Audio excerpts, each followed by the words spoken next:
लागता बुढ़वन के देबू मुआई, हमारा से दूर काहे जालू छटक के।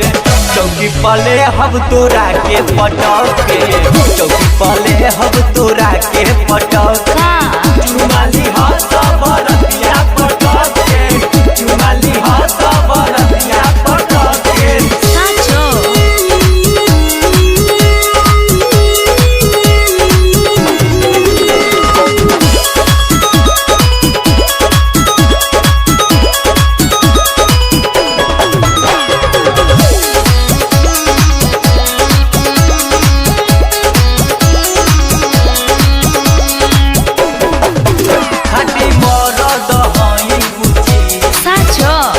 माही रे जब घुसी एकदम बकलोले हवा का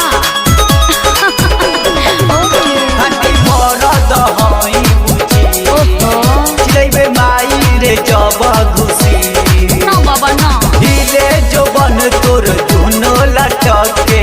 चौकी पले हम तोरा के पटक के, चौकी पले हम तोरा के पटक के। जो सब रतिया तोरा के पटक के, जो सब रतिया तोरा के पटक के। अच्छा सरस्वती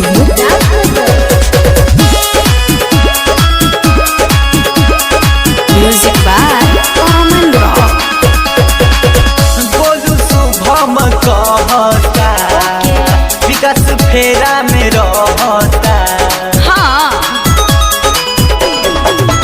बिकी चिटूर कहता मिंकू फेरा में रहता।